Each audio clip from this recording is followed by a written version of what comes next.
பீர்க்கங்காய் தோலை எடுத்து துவையல் செய்ய போகிறேன். இந்த துவையல் வந்து நம்ம சப்பாத்திக்கு சாப்பிடலாம், தோசைக்கு சாப்பிடலாம், இட்லிக்கு சாப்பிடலாம். ரொம்ப சுவையாக இருக்கும். நான் செய்கிறத நீங்கள் பார்த்து நீங்களும் வீட்டில் செஞ்சு சாப்பிடுங்க. நான் இப்போ 2 டீஸ்பூன் எண்ணெய் ஊற்ற போகிறேன்.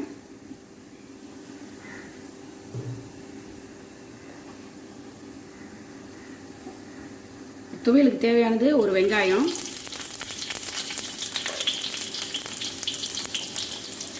4 பீஸ் இஞ்சி, பூண்டு ஒரு 5,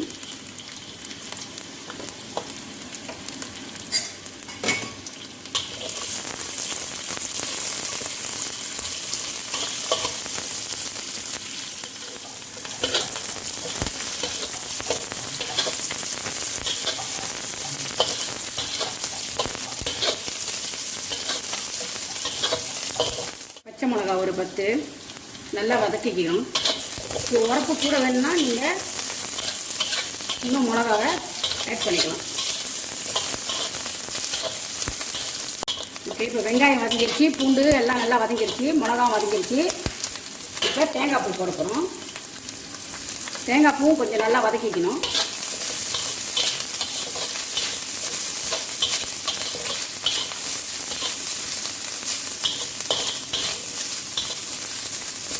நம்ம பீர்க்கங்காயோட அந்த தோலை வந்து நம்ம போட்டு இன்னும் நல்லா வதக்கிக்கிட்டு அந்த பச்சை வடை போடுற வரைக்கும் வதக்கணும்.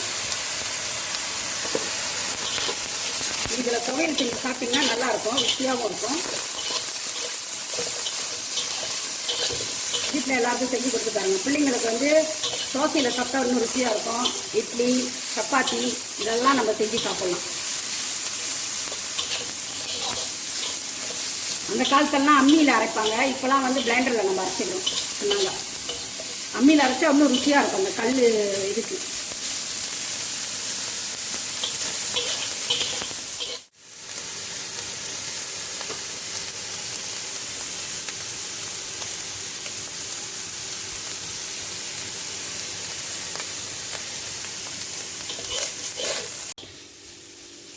இப்போ இதை எடுத்து பிளெண்டரில் போட்டு நம்ம அரைக்க போகிறோம்.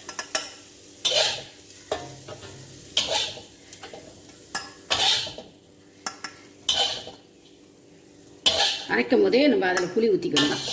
தண்ணி கொஞ்சமாக ஆட் பண்ணிக்கிட்டு புளி தண்ணியை ஊற்றிக்கணும். புளி தண்ணி வந்து நீங்கள் தேவையான அளவு ஊற்றிக்குங்க. அப்படி புளிப்பு கூட வேணால் புளி கொஞ்சம் ஆட் பண்ணிக்கங்க கூட. தண்ணி வந்து தேவையான அளவு தான் நீங்கள் ஊற்றிக்கணும். தண்ணி ரொம்ப ஊற்றிட்டோமா அது தண்ணி துவையல் வந்து தண்ணி ஆயிரும். நீங்கள் கொஞ்சம் நல்லா திக்காக எடுத்திங்கன்னா ருசியாக இருக்கும். இப்போ நம்ம அதை பிளெண்டரில் அரைக்க போகிறோம்.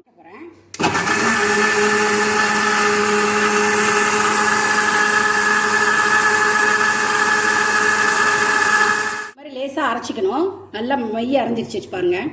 இப்போ நம்ம அதை வந்து தாளிக்க போகிறோம். கடுகு போட்டு தாளிக்க போகிறோம்.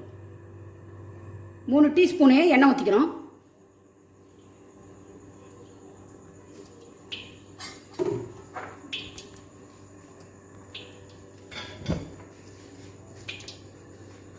அனல் வந்து நம்ம லேசாக வச்சுருக்கணும். லேசாக வச்சு இப்போ கடுகு ஒரு டீஸ்பூனு, அரைச்சி வச்சுருந்த அந்த துவையலை ஊற்றி தாளிக்கணும்.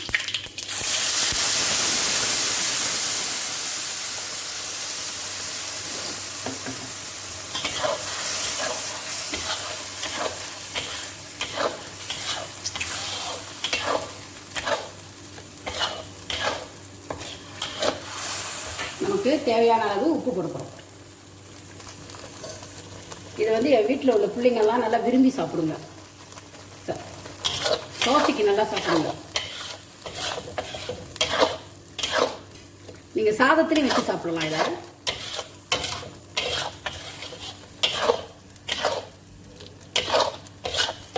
இது நல்லா சுண்டி அந்த எண்ணெய் மேலே வர்ற வரைக்கும் நம்ம அதை கிண்டி எடுக்கணும். ஒரு 15 நிமிஷம் கிண்டி எடுக்கணும்.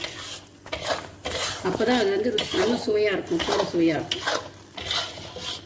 நம்ம கொஞ்ச நேரம் அப்படியே வச்சுருக்கணும். நம்ம இதை பாருங்கள் எடுத்துப்போம். நல்லா சுண்டி வந்துடுச்சு பாருங்கள். இதை உங்கள் வீட்டில் உங்கள் பிள்ளைங்களுக்கும் செஞ்சு கொடுங்க. அதுவும் சுவைச்சி சாப்பிடுங்க.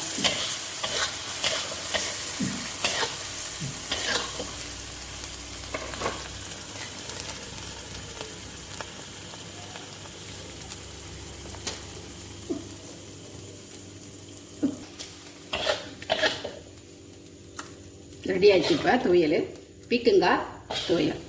பீக்கங்காய் அந்த மேலே உள்ள இது தோலில் செஞ்சது. தும்பு வருது, காய் முடி அக்கா.